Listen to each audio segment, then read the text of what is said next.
So today's little job is fitting a detachable tow bar to the BMW F30 F30 model. It's a witter detachable tow bar.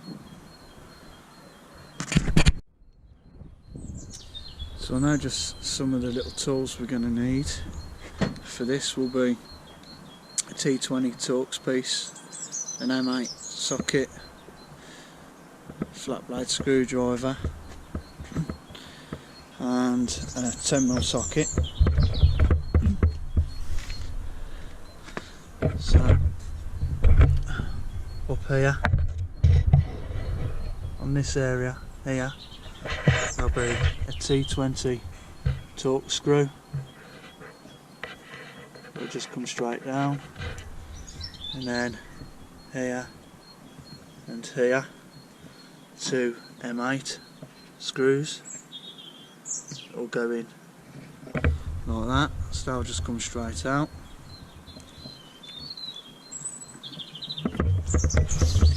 And the same both sides, that is. And once you've undone those, if you use a flat blade screwdriver on here, you can remove that and then just give the trim a little pull. That comes straight out for the two M10 screws here to remove the tail lamp. There'll be the M10 screw here, and then there's two clips here, and I'll show you those in a moment.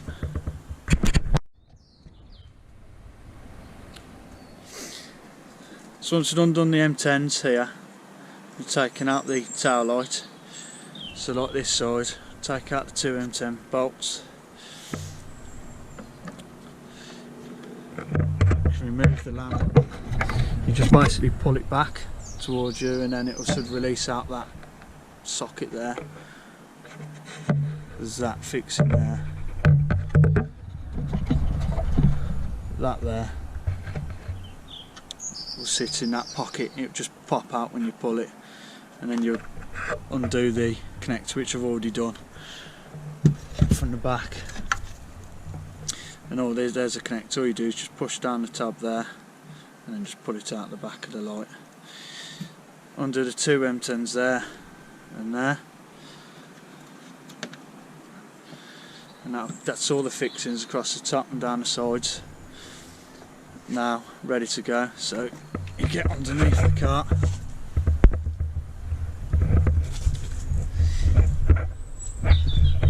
if the light's particularly any good, sorry if it's not. There's an M8 there, M8 there, and an M8 here. So this one is just for the valance on the M Sport bumper, and then you've got M10s. One here, there's three of them, one in the centre and one there, and on the other side you've got the M8s again, one there and one there. And as always, if you keep your fixings together, you know where they're going back. So I've got left side bumper fixings on the arch, two for the tail light and one for the trim, and then that was the M10 bumper at the top. So I'll just keep them all in the car, know where they are. And then the fixings underneath, I'll do the same thing in a minute. Just put them in the boot.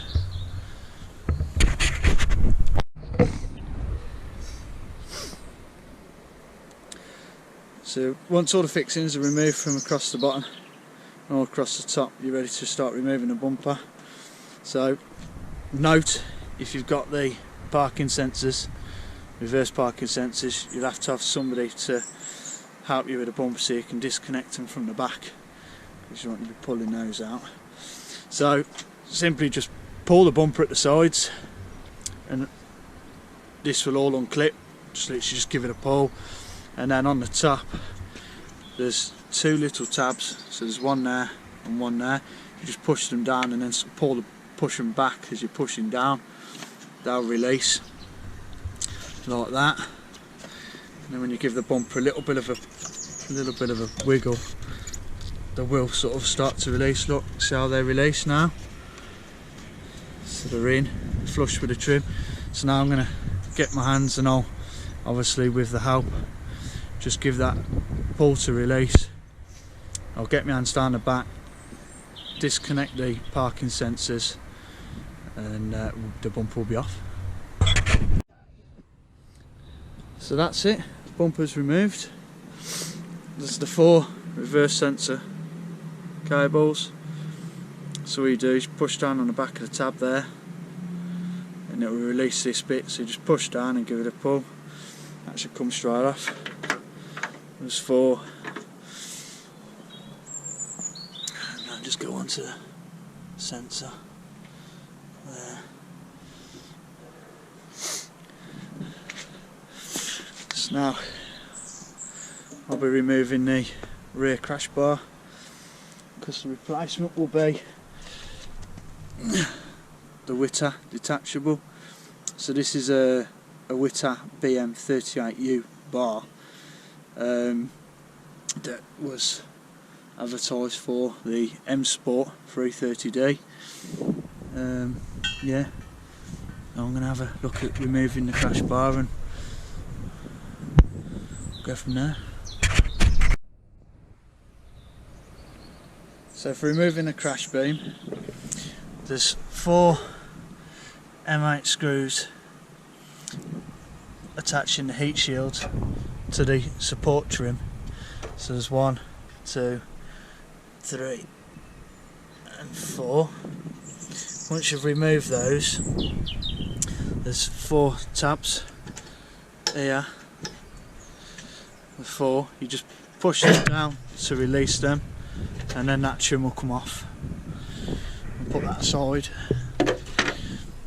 And then there's 4 M18 nuts that will go across there to secure the crash beam to the body. There's 4, but you will need a deep socket, because the studs are quite long. So once you've undone them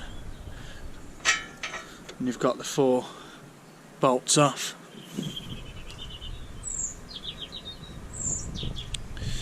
that crash beam will just slide straight off. So we leave the gaskets on the body.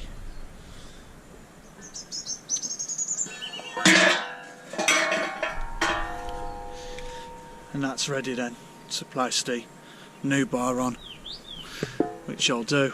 Just put a couple of the nuts on and then I'll show you how it looks. Okay, so the bar's now installed, the electrics are installed. It's been a bit of fun. So the heat shield that was on the car, when I've been looking, there's only an optional extra for the heat shield if your car's petrol. There's nothing showing for the diesel, so I could have taken it off, but I thought I'll leave it on as much as I could. So I have had to bend and manipulate the shield, and I've cut out the piece here so I can get to the electrics, and also obviously make room for the tow bar where the neck is.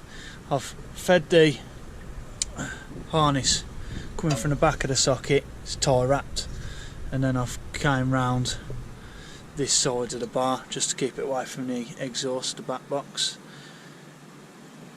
But I fed it along, and then I realised that there's no hole, there's no sort of area to push the wiring through, so I've drilled a 18mm hole, which is there, which comes out just above the battery location there. So I've just touched it up with a little bit of paint, and I've got a rubber grommet that will fit the hole. So it's a 19 slot, if you like, diameter in the slot, and then the externals are a total of 23mm. So obviously once I plug it in, it will sit nice and tight. It will seal it anyway. And yeah, just one of the jobs I've had to do, which is a bit of a daunting task. Nobody wants to be drilling into the bodywork. all the bolts. So there's the original nuts for the rear crash bar are back in, and they're torqued off to 95 Newton meters. And then there's the bracket. So this bracket comes with the kit. Now there's one for saloon and then one for estate touring. So this is obviously the saloon one. The saloon's got the cutout, and the touring one's just got there's no cutout. See, it's filled in there. So saloon cutout. You trim the plastic off this original bracket, just trim it. It'll go through with a Stanley knife, and then you'll just obviously pop that onto that location. So that then will mount the bumper support. That just literally just clicks onto here with these two, like that. 1, 2. So that's obviously secured that, and then because your bumper fixings will go across the bottom here, the bottom part of your bumper, and then all I've done is a bit of patience, I'm afraid.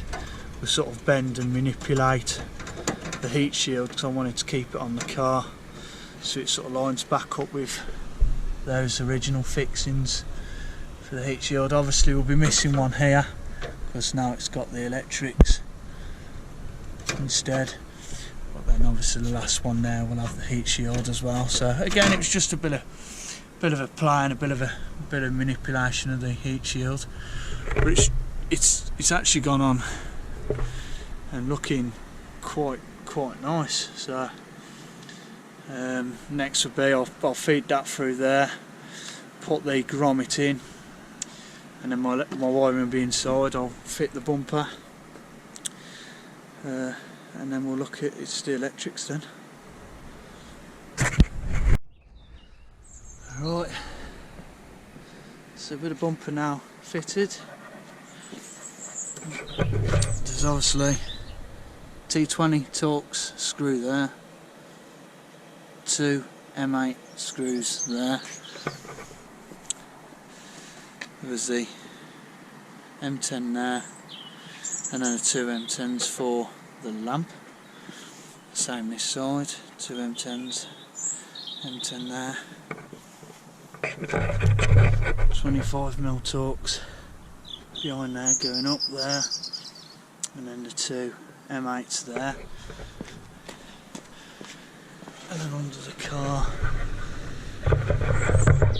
there's the 3 M8s along there,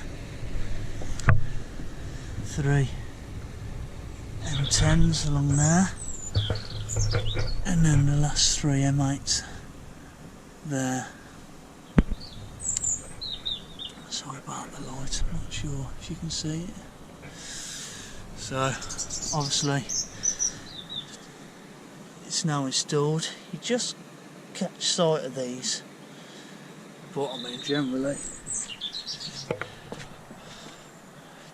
speaking, I think it looks really good. I'll just show you the bar and the electrics and the swivel down.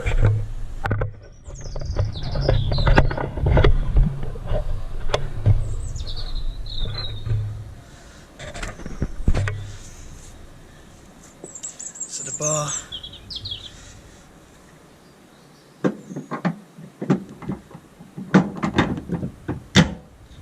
and that's that. Obviously I've just got to put the ball end on, but I've got a bumper guard coming that I'm going to fit on as well. But with a ball, obviously that's the bar fitted, and then the electrics just swivels down, and then you got the electrics.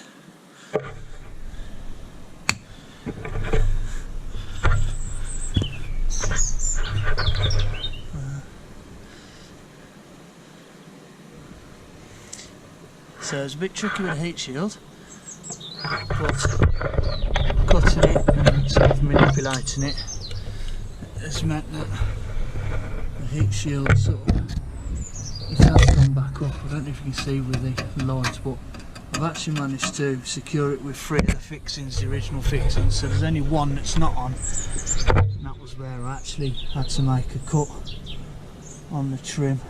I don't think you can see, but the heat shield's back, so generally it's a really clean job. I'm quite happy. Maybe the electrics are going to be the fun part. So I took that out of the way. Obviously you can't see it. And the bar, and that's it.